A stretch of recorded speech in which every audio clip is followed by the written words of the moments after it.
Hello बच्चों, कैसे हो आप सब। उम्मीद करता हूँ कि आप सब ठीक होंगे। आज हम डिस्कस करेंगे एक मोस्ट इम्पॉर्टेंट चैप्टर जो क्लास 10th का पहला जो केमिस्ट्री में पहला चैप्टर है, केमिकल रिएक्शंस एंड इक्वेशन। बहुत इंपॉर्टेंट चैप्टर है। अब ये चैप्टर इंपॉर्टेंट क्यों है? फैक्ट्री से लेकर मेडिसिन तक जो भी चीज़ें बन रही है that is due to chemical reaction, वो हम आगे पढ़ेंगे। ये चैप्टर जो है ये बहुत ही खूबसूरत चैप्टर है। हम इस चैप्टर को काफ़ी डिटेल में समझते हैं, एक एक वर्ड एक एक टर्म को पूरा समझने की कोशिश करते हैं। आई प्रॉमिस इस यूनिट में जितने भी पॉसिबल कंसेप्ट्स है, मैं इस यूनिट को इतना इजी बनाऊंगा कि आप इस यूनिट के मास्टर बन जाओगे। चाहे वो केमिकल रिएक्शन हो, चाहे वो केमिकल इक्वेशन हो, या how to balance any chemical equation, या टाइप्स ऑफ केमिकल रिएक्शन हो, जो भी इस यूनिट में टॉपिक्स है आप इसके गुरु बन जाओगे। अगर नहीं तो मेरी चैनल को अनसब्सक्राइब कर दीजिएगा, ठीक है? ये मेरा आपसे प्रॉमिस है। So let's get started. Consider the following situations of daily life and think what happens when milk is left at room temperature during summers and iron tawa or pan or nail is left exposed to humid atmosphere. Number third, grapes get fermented. Number fourth, food is cooked, food gets digested in our body, we respire. You may perhaps be wondering as to what is actually meant by chemical reaction. How do we come to know that a chemical reaction has taken place? Let's perform some activities to find answer to these questions. देखो, हमारे पास कुछ situation दी गई है, आपको बोलना है कि क्या होगा अगर ये कंडीशन होगी। देखो, इस पैराग्राफ को समझने के लिए आपको पहले समझना पड़ेगा कि केमिकल रिएक्शन का मतलब क्या होता है। जैसे कि केमिकल रिएक्शन जो है, it is a process which involves chemical change is known as chemical reaction. देखो, आप क्लास 9 से पढ़ते आ रहे हो फिजिकल एंड केमिकल चेंज के बारे में, ठीक है? अगर आपने फिजिकल चेंज और केमिकल चेंज के बारे में कुछ सुना नहीं है तो कोई बात नहीं, हम पहले समझेंगे कि फिजिकल चेंज क्या होता है, उसके बाद केमिकल चेंज क्या होता है, उसके बाद आपको आएगा केमिकल रिएक्शन। और ये जो पैराग्राफ है यहाँ तक हम इसको पूरा डिटेल में समझने की कोशिश करते हैं कि इसके कहने का मतलब क्या है। पहले हम समझेंगे फिजिकल चेंज, उसके बाद केमिकल चेंज। हालांकि ये जो सारी दी गई है केमिकल चेंज दी गई है, लेकिन आपको तब तक ये समझ नहीं आएगा जब तक आपको पता नहीं होगा फिजिकल चेंज। चलो हम स्टार्ट करते हैं फिजिकल चेंज के बारे में, ठीक है? Physical change, it's physical change. देखो, मेरे पास एक बीकर है, ठीक है? मैंने इसमें आइस रखा, ये है आइस। मेरे पास एक बीकर है, बीकर में क्या है? आइस। अब आपको पता है आइस इज सॉलिड। तो मैं क्या कर रहा हूं, मैं इस बीकर को क्या कर रहा हूं, हीट। मैंने इस बीकर को हीट सप्लाई किया, ठीक है? अब ऑब्वियसली जब मैं बीकर को सप्लाई करूंगा हीट, बीकर में क्या है? आइस। ये जो आइस क्या है? सॉलिड। ये किस में कन्वर्ट होगा? ये कन्वर्ट होगा लिक्विड में। ये आइस जो है ये कन्वर्ट होगा किस में? It is liquid. अब मैं इसको फर्दर हीट करूंगा। जब मैं इसको और ज्यादा हीट करूंगा, ये लिक्विड कन्वर्ट किस में होगा? ये लिक्विड जो है ये कन्वर्ट होगा गैसियस स्टेट में। गैसियस स्टेट में कन्वर्ट होगा। अब मुझे बोलो, क्या इस गैसियस स्टेट को कन्वर्ट कर सकता हूं मैं लिक्विड में, या क्या इस लिक्विड को कन्वर्ट कर सकता हूं मैं इस वापस आइस में? हाँ। देखो, अगर ये जो गैस वेपर या जो वेपर्स है, अगर मैं इनको प्रेशर अप्लाई करूंगा तो प्रेशर अप्लाई करने से क्या होगा? ये पार्टिकल नजदीक आएंगे और ये कन्वर्ट किस में होगा? लिक्विड में। अगर लिक्विड को मैं फ्रीज करूंगा तो जब मैं लिक्विड को फ्रीज करूंगा तो वो फिर से किस में कन्वर्ट होगा? आइस में। इसका मतलब वो कोई प्रोसेस जहां पे स्टेट चेंज होती है। देखो, सॉलिड से लेकर लिक्विड तक, लिक्विड से लेकर गैस तक, लेकिन कंपोजिशन वही है। देखो, ये भी वाटर है, ये भी वाटर है, ये भी वाटर। अब फर्क क्या है? फर्क यही है कि ये सॉलिड स्टेट में है, ये लिक्विड स्टेट में है, ये गैस स्टेट में है। चलो हम इसको और एक एग्जांपल के जरिए समझते हैं। हमारे पास है कैंडल, ठीक है? ये मेरे पास एक कैंडल है। तो मैंने कैंडल को मेल्ट किया, बर्न नहीं, मैंने कैंडल को क्या किया? मैंने कैंडल को मेल्ट किया, ठीक है? तो जब मैंने कैंडल को मेल्ट किया तो ये ओब्वियसली क्या है? ये है सॉलिड। Candle is solid. तो जब मैं इसको मेल्ट कर रहा हूं, मैंने इसको हीट सप्लाई की, तो ये किस में कन्वर्ट हुआ, ये हुआ कन्वर्ट लिक्विड में। ठीक है, क्या इस लिक्विड स्टेट को कन्वर्ट कर सकता हूं फिर वापस कैंडल में? हाँ, क्यों नहीं। तो अगर मैं इस लिक्विड को फ्रीज करूं या अगर मैं इसको रखूं रेफ्रिजरेटर में, ठीक है, तो ये कन्वर्ट किस में होगा, वहां तो टेम्परेचर माइनस होता है, तो कन्वर्ट फिर से किस में होगा, सॉलिड में। तो कहने का मतलब ये है कि अगर मैं किसी सबस्टेंस की फिजिकल स्टेट चेंज कर रहा हूं, सॉलिड से लेकर लिक्विड तक, लिक्विड से लेकर गैस तक, लेकिन उसकी कंपोजिशन बिल्कुल भी चेंज नहीं होती है। जो ये पहले आइस था, ये है वाटर, ये भी वाटर, ये भी वाटर, कोई इसमें डिक्रीज नहीं हुआ, वाटर मॉलिक्यूल सेम है, कंपोजिशन बिल्कुल वही है। अगर मान लो कि इसमें मान लो कि 10 मॉलिक्यूल्स वाटर है, ठीक है, इसमें भी 10 होंगे और इसमें भी क्या होंगे, 10, सब में क्या होंगे, 10, कंपोजिशन चेंज नहीं होगी। लेकिन बट क्या, अगर स्टेट चेंज करने से क्या होता है कि कंपोजिशन चेंज नहीं होती है, that is a physical change. So in nutshell physical change वो एक प्रोसेस होती है जहां पे आप स्टेट चेंज तो करते हो लेकिन कंपोजिशन बिल्कुल भी चेंज नहीं होती है, और ये टेम्पररी चेंज होती है, यानी कि ये परमानेंट चेंज। मतलब अगर मैं सॉलिड को चेंज करूं लिक्विड में, लिक्विड को चेंज करूं गैस में, मैं गैस को कन्वर्ट कर सकता हूं लिक्विड में वापस, और लिक्विड को कन्वर्ट कर सकता हूं वापस किस में, आइस में। That is physical change. ठीक है, ये आप क्लास 8 से पढ़ते आ रहे हो। ठीक है, मैंने इसका रिकैप दिया आपको। अब हम समझेंगे केमिकल चेंज के बारे में। देखो, इट इज केमिकल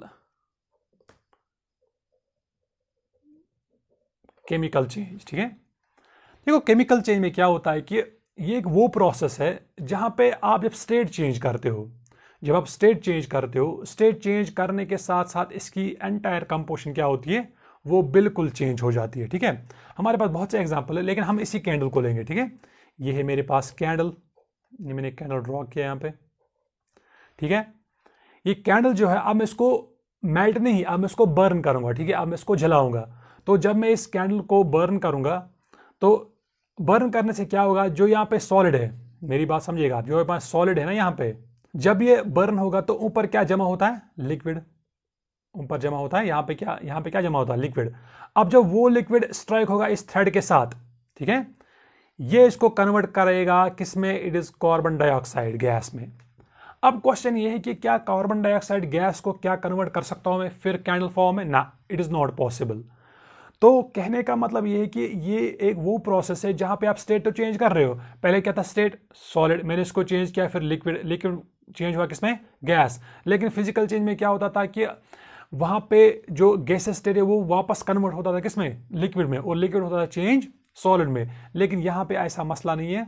आपने जो ही कैंडल को क्या किया, बर्न, तो वहां पे निकला कार्बन डाइऑक्साइड। आप चाहते हो कि मैं कार्बन डाइऑक्साइड को वापस कन्वर्ट किसमें करूं, कैंडल फॉर्म में, वो पॉसिबल नहीं है। या मान लो कि हमारे पास और एक बहुत सारी एग्जांपल है। मेरे पास है लेट आयरन। ठीक है, आयरन का जो कलर होता है पहले इज ग्रेइश इन कलर। ठीक है, तो ये हम पढ़ेंगे आगे, what are the correct of chemical reaction, जो टॉपिक है वो उसमें भी हम पढ़ेंगे।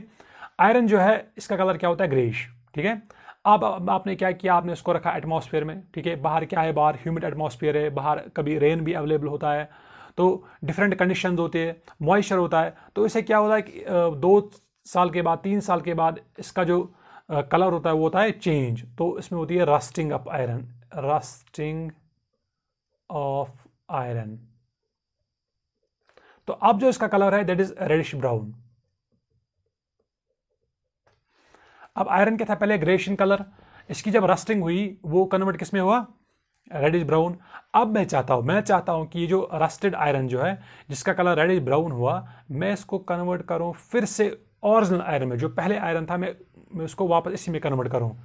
वो पॉसिबल नहीं है, क्योंकि मैंने जब स्टेट चेंज की, स्टेट चेंज करने के साथ इसकी कंपोजिशन चेंज बिल्कुल हो जाती है। तो ये आयरन की एक कंपोजिशन और रस्टेड आयरन की अलग कंपोजिशन, तो इनकी कंपोजिशन क्या होती है, चेंज। तो केमिकल चेंज एक वो प्रोसेस होती है जहां पे आप स्टेट जब चेंज करते हो, स्टेट चेंज करने के साथ साथ इसकी एंटायर कंपोजिशन चेंज होती है। जैसे कि आपने देखा होगा बनाना के बारे में। ठीक है, जो बनाना का पहले कलर होता है ग्रीन। ठीक है, आप रखो उसको रूम में 2 दिन, 3 दिन, 4 दिन, लेकिन धीरे धीरे करके इसका कलर जो है वो चेंज होता जाएगा। एक वक्त ऐसा आएगा कि जब इसका कलर पूरा जो है वो क्या हो जाएगा, ब्लैक। आप चाहते हो कि जो ब्लैक कलर है मैं इसको फिर से किसमें कन्वर्ट करूं, जो पहले ग्रीन कलर था जो एक केला खराब हो चुका है, आप चाहते हो कि मैं इसको फिर से कन्वर्ट करूं किसमें, जो ये पहला था, क्या आप कर सकते हो? नहीं। ये क्या है? ये केमिकल चेंज है। ये एक वो प्रोसेस है जहां पे आप स्टेट तो चेंज कर रहे हो, स्टेट चेंज करने के साथ साथ इसकी एंटायर कंपोजिशन जो है वो क्या होती है, वो होती है चेंज। हालांकि ये फिजिकल और केमिकल चेंज जो है ये आप क्लास 8 जो आप पढ़ते आ रहे हो, लेकिन फिर भी मैंने इसको पहले जो है रिकैप दिया है ताकि आपको पहले समझ आएगी पूरी कहानी कि what does mean physical and chemical change. हालांकि मैंने अलग लेक्चर दिया है फिजिकल एंड केमिकल चेंज के बारे में, तो आप जो है ऊपर वो देख सकते हो। तो this was physical and chemical change.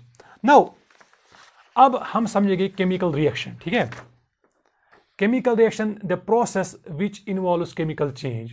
ये एक वो प्रोसेस है जहां पे क्या होती है, केमिकल चेंज। केमिकल चेंज वो चेंज होती है जहां पे आप स्टेट चेंज कर रहे हो, तो स्टेट चेंज करने के साथ साथ जो है इसकी कंपोजिशन क्या हो जाती है, चेंज। तो for example burning of paper या rusting of iron. For example आपके पास पेपर है, आपने पेपर को क्या किया, बर्न। ठीक है, आपने पेपर को जलाया। ये जो मेरे पास पेपर है, लेट अगर मैं इसको बर्न करूंगा इस पेपर को, अब इस किस में कन्वर्ट होगा, ऐश में। क्या ऐश को कन्वर्ट कर सकता हूं फिर से पेपर में? No, it is not possible, that's a chemical reaction. ठीक है, देखो यहां पे जो है अब कुछ कंडीशन है। Milk is left at room temperature during summers. क्या होगा अगर आप जो है मिल्क छोड़ोगे कहां पे, समर्स में। ठीक है, क्योंकि एट रूम टेम्परेचर मतलब होता है जब आप मिल्क छोड़ोगे रूम टेम्परेचर, तो क्या होगा, ओबियसली वो क्या है, केमिकल चेंज, वो फिर मिल्क खराब होगा। जो खराब मिल्क है आप चाहते हो कि मैं इसको फिर से कन्वर्ट करूं किसमें, ओरिजिनल मिल्क में, वो पॉसिबल नहीं है। तो ये एक्चुअली क्या है, केमिकल चेंज। ये दूसरी भी चीज क्या है, आयरन नेल इज एक्सपोज। जैसे कि अभी मैंने बोला आयरन को जब बाहर रखोगे आप तो फिर क्या होगा, ग्रेप्स गेट्स फर्मेंटेड। ठीक है, या food is cooked, food get digests in our body, we respire. ये सारी जो है ये केमिकल चेंज है। सो कहने का मतलब ये है कि केमिकल रिएक्शन एक वो प्रोसेस होती है जहां पे क्या होती है, chemical change is known as chemical reaction. अगर मैं आपको डायरेक्ट समझाता केमिकल रिएक्शन के बारे में तो मे भी आपको समझ नहीं आता है, इसलिए मैंने पहले आपको फिजिकल और केमिकल चेंज के बारे में एक लेक्चर दिया। ठीक है, देखो अब कुछ पॉइंट्स है, पहले हम ये एग्जांपल डिस्कस करेंगे। यहां पे जो एक्टिविटी 6.1 है, देखो आपके पास है मैग्नीशियम रिबन। ये मेरे पास मैग्नीशियम रिबन। देखो ये जो मैग्नीशियम रिबन है ये उसमें एक पहले ऑक्साइड लेयर होती है। ठीक है, आपको ये मार्केट में भी मिलेगा, आप ये एक्सपेरिमेंट घर में भी कर सकते हो। ये जो मैग्नीशियम रिबन है इसमें होता है जो है ऊपर ऑक्साइड लेयर। तो ये ऑक्साइड लेयर जो है इसको रिमूव करने के लिए हम यूज करते हैं क्या, सैंड पेपर। हम यूज करते हैं सैंड पेपर। सर आप हमें बोले कि हमें ये ऑक्साइड लेयर क्यों रिमूव करनी पड़ती है, हमें क्या जरूरत पड़ती है? वो इसलिए अगर आप ये लेयर रिमूव नहीं करोगे तो ये मैग्नीशियम रिबन जो है वो बर्न नहीं होगा। ठीक है, इसलिए हम क्या करते हैं, remove by using sand paper. आप ये एक्सपेरिमेंट घर में भी कर सकते हो। तो जब मैंने मैग्नीशियम रिबन को बर्न किया तो इट इज मैग्नीशियम, जब मैंने मैग्नीशियम रिबन को जो है ऑक्साइड लेयर इसकी रिमूव की बाय यूजिंग सैंड पेपर, तो मैंने इसको रिएक्ट करवाया ऑक्सीजन के साथ। ऑक्सीजन कहाँ पे, एटमॉस्फेयर में। तो मैंने इसको बर्न किया, तो जब मैंने इसको बर्न किया इट गिव्स मैग्नीशियम ऑक्साइड। ठीक है, अब ये जो मैग्नीशियम ऑक्साइड है ये क्या होता है, white powder. It is white powder, it is white powder. ठीक है, अब मैं चाहता हूं कि ये जो व्हाइट पाउडर है मैं इसको फिर से कन्वर्ट करूं किसमें, मैग्नीशियम में। हालांकि ये ऑक्सीजन कहां मिला आपको, ये ऑक्सीजन है एटमॉस्फेयर में, लेकिन मैं इस मैग्नीशियम ऑक्साइड को कन्वर्ट करना चाहता हूं फिर से मैग्नीशियम में जो पहले था। ये क्या ये पॉसिबल है? ना, ये पॉसिबल नहीं है। एक्चुअली ये केमिकल चेंज। तो the process which involves chemical change is known as chemical reaction. So ये जो एग्जांपल है magnesium plus oxygen gives magnesium oxide. कभी आपको पूछा जाएगा ये जो मैग्नीशियम रिबन है हम इसको जो है सैंड पेपर से ऑक्साइड लेयर क्यों रिमूव करते हैं? वो इसलिए क्योंकि अगर हम ऑक्साइड लेयर रिमूव नहीं करेंगे तो ये मैग्नीशियम जो है ये बर्न नहीं होगा। ठीक है, सो ये थी इसकी एग्जांपल। अब हम कुछ पॉइंट जो है वो हम एक्स्ट्रा पॉइंट पढ़ेंगे इसके बारे में। द ओरिजिनल सबस्टेंस, यहाँ पे देख सकते हो आप, the original substance present in A chemical reaction are known as reactants. The new substance formed are known as products. जो हमारे पास ओरिजिनल सबस्टेंस मतलब होता है जो हम यहां से प्रोवाइड करते हैं, जो हमारे पास अवेलेबल होता है। फॉर एग्जांपल हमारे पास अवेलेबल था क्या, मैग्नीशियम। ठीक है, या हमारे पास कभी होगा अवेलेबल सोडियम होगा या फॉस्फोरस होगा, जिंक होगा, अल्मोनियम होगा, वो हमारे पास अवेलेबल है, ठीक है, वो है ओरिजिनल। तो उसके बाद जो नए सबस्टेंस बनते हैं, देखो MgO मैग्नीशियम ऑक्साइड, क्या ये हमारे पास था ना? ये नहीं था हमारे पास, ये बना, ये नया प्रोडक्ट बना, तो इसको हम बोलते हैं ये जो नया प्रोडक्ट बना MgO, so this is new substance, ठीक है। तो यही है, the original substance present in the chemical reaction are known as reactants, और जो नए सबस्टेंस बनते हैं उनको हम क्या बोलते हैं? प्रोडक्ट्स, ठीक है। तो ये जो है ना मैग्नीशियम एंड ऑक्सीजन, इनको हम बोलते हैं रिएक्टेंट्स। तो यहाँ पे लिख सकते हो they are called reactants, and जो नया सबस्टेंस बनता है इट्स कॉल्ड एज प्रोडक्ट्स, ठीक है। ये रिएक्टेंट्स, ये है प्रोडक्ट्स, ठीक है। Thus, the chemical reaction may also be defined as a process in which reactants react to form products. देखो हमारे पास केमिकल रिएक्शन की एक दो डेफिनेशन है, पहले डेफिनेशन आपको समझ आ गई। अब दूसरी डेफिनेशन जो है, ये एक वो प्रोसेस है जहां पे रिएक्टेंट्स रिएक्ट करते हैं। देखो मैग्नीशियम ने किसके साथ रिएक्ट किया? मैग्नीशियम ने रिएक्ट किया ऑक्सीजन के साथ। तो जब भी रिएक्टेंट्स, ये ना रिएक्टेंट्स, जब भी रिएक्टेंट्स रिएक्ट करेंगे, ये आपस में मिल जाएंगे, ये आपस में कंबाइन होंगे और बनाएंगे प्रोडक्ट्स, तो वो भी क्या है? Chemical reaction.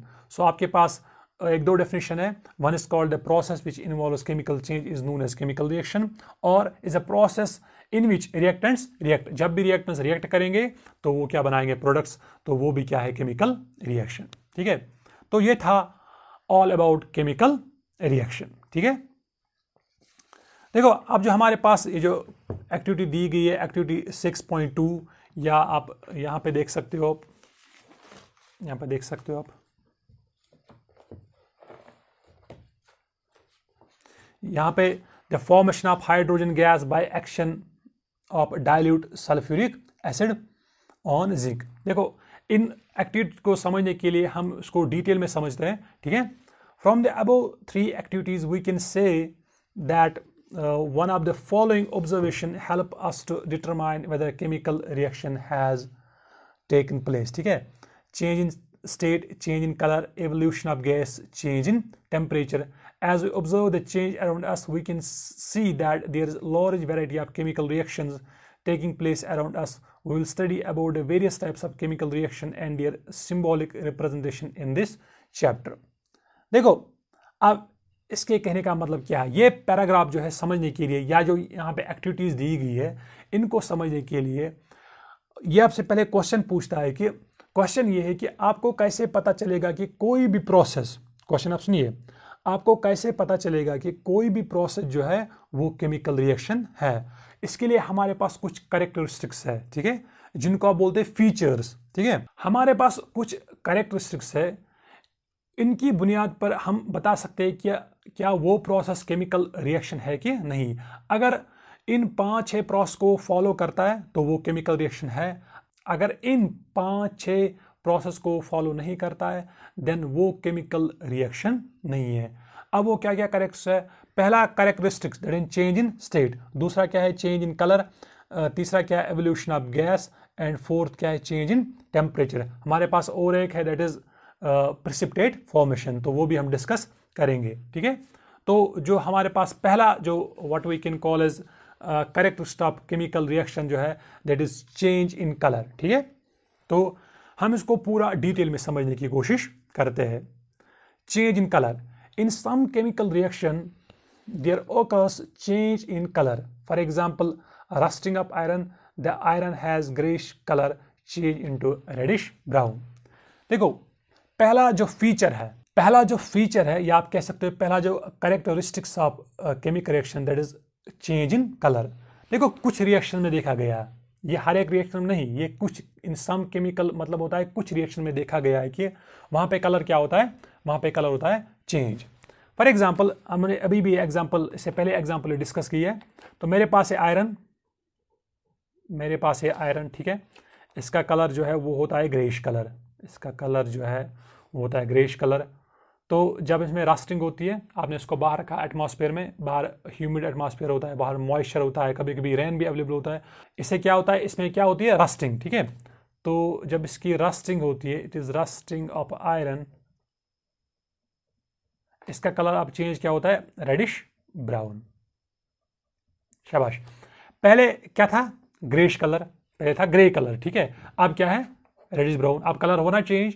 तो जब भी आप देखोगे कलर चेंज होता है, आप वो प्रोसेस देखोगे, कोई भी प्रोसेस, ये जरूरी नहीं आपकी ये ग्रे कलर हो या रेडिश ब्राउन हो, कभी पिंक होगा चेंज वाइट में, कभी वाइट होगा चेंज ब्लैक में, कभी फॉर एग्जांपल पिंक होगा चेंज ग्रीन में। तो जब भी आप वो प्रोसेस देखोगे जहां पे कलर चेंज होता है, तब आपको ये समझना चाहिए कि वो प्रोसेस केमिकल रिएक्शन है। आपको बाकी कुछ नहीं देखना है। अगर आपने देखा कलर चेंज होता है, तो आपको ये समझना चाहिए कि ये क्या है, ये केमिकल रिएक्शन है। ये इसका पहला फीचर था, ये इसका पहला कैरेक्टरिस्टिक था, ठीक है।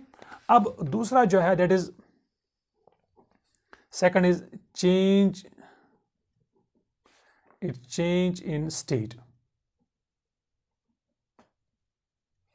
चेंज इन स्टेट, तो हम यहां पे मेंशन करेंगे इसको, in some chemical reaction, in some chemical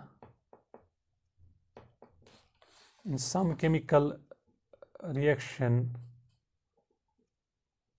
there occurs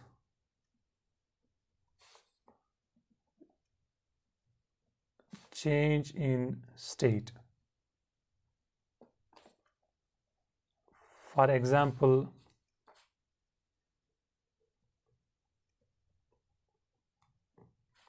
burning of candle,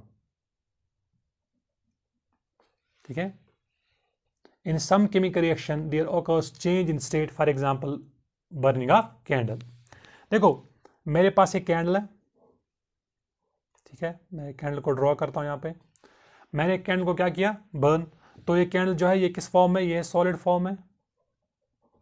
तो जब मैं इसको बर्न करता हूं, ये सॉलिड फॉर्म में, तो बर्न जब मैं करता हूं तो ऊपर क्या जमा होता है, लिक्विड, ठीक है।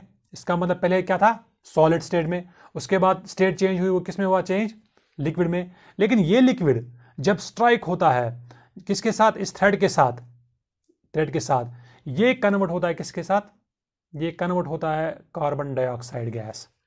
अब मैं चाहता हूं कि मैं कार्बन डाइऑक्साइड गैस को वापस करूं, कन्वर्ट किस में, कैंडल में। क्या हो सकता है, नया, क्योंकि ये केमिकल चेंज है।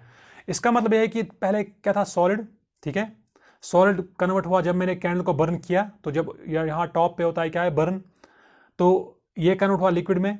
अब इस लिक्विड को कन्वर्ट किया इस थ्रेड ने, जो मैंने इसको बर्न किया, तो ये कन्वर्ट किस में हुआ, कार्बन डाइऑक्साइड गैस में। तो सॉलिड से लेकर लिक्विड तक, लिक्विड से लेकर गैस तक। तो जब भी आप देखोगे किसी में क्या होता है, स्टेट चेंज होती है, ठीक है, सॉलिड से लेकर लिक्विड तक, लिक्विड से लेकर गैस तक। तो आपको ये समझना चाहिए कि ये क्या है, इट इज केमिकल रिएक्शन, ठीक है। अब फिजिकल स्टेट में भी जो है जो फिजिकल प्रोसेस, उसमें भी क्या होते हैं, स्टेट चेंज, सॉलिड से लेकर लिक्विड तक, लिक्विड से लेकर गैस तक। लेकिन हम उस गैस को ला सकते हैं वापस किस फॉर्म में, लिक्विड फॉर्म में, और लिक्विड को ला सकते हैं हम सॉलिड फॉर्म में। लेकिन अगर ये यहाँ पे स्टेट चेंज होती है, सॉलिड से लेकर लिक्विड तक, लिक्विड से लेकर गैस तक, लेकिन यह गैस जो है कन्वर्ट नहीं होगा किसमें, लिक्विड में, और ना ही ये किसमें कन्वर्ट होगा, सॉलिड में। सो ये भी एक तरीका है। अगर आप देखोगे कि किसी में स्टेट चेंज होती है, so it is also a chemical reaction. ये था इसका नंबर सेकंड कैरेक्टरिस्टिक, ठीक है। अब जब उसका तीसरा है, यहां पे मेंशन करेंगे number third one, that is formation of precipitate.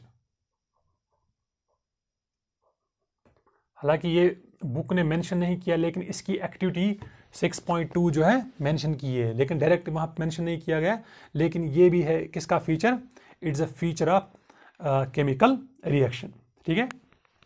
देखो कुछ रिएक्शन में देखा गया है कि वहां पे प्रेसिपिटेट बनता है, ठीक है। आप सर ये प्रेसिपिटेट क्या होता है, पहले हम करेंगे डिफाइन प्रेसिपिटेट को, ठीक है। Will define first precipitate. तो प्रेसिपिटेट हम डिफाइन करते हैं, it is an insoluble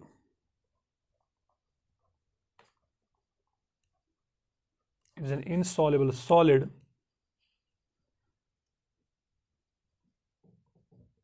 that emerges from liquid solution, ठीक है। the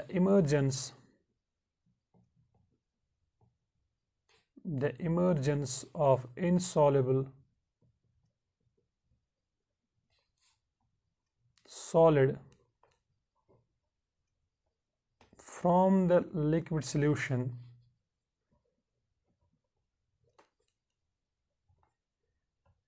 is known as precipitate.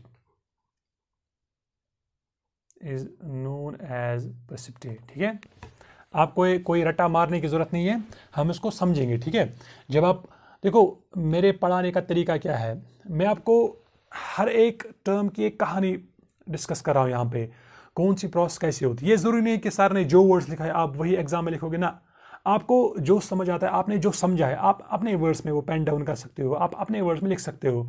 और मेरी एक्सपीरियंस से जब आप अपने वर्ड्स में लिखते हो ना, तो एग्जामिनर को भी पता चलता है कि इसने कंसेप्ट को काफ़ी डिटेल में समझा है। ये ज़रूरी नहीं है, ये मतलब कोई भी क्लास हो, जब आप चीज़ों को अच्छे से समझोगे ना तो उसको अपने वर्ड्स में लिखा करो। ठीक है, precipitate, it is an insoluble solid that emerges from the liquid solution. The emergence of insoluble solid from the liquid solution is known as precipitate. देखो हम पहले इसको समझेंगे। ठीक है,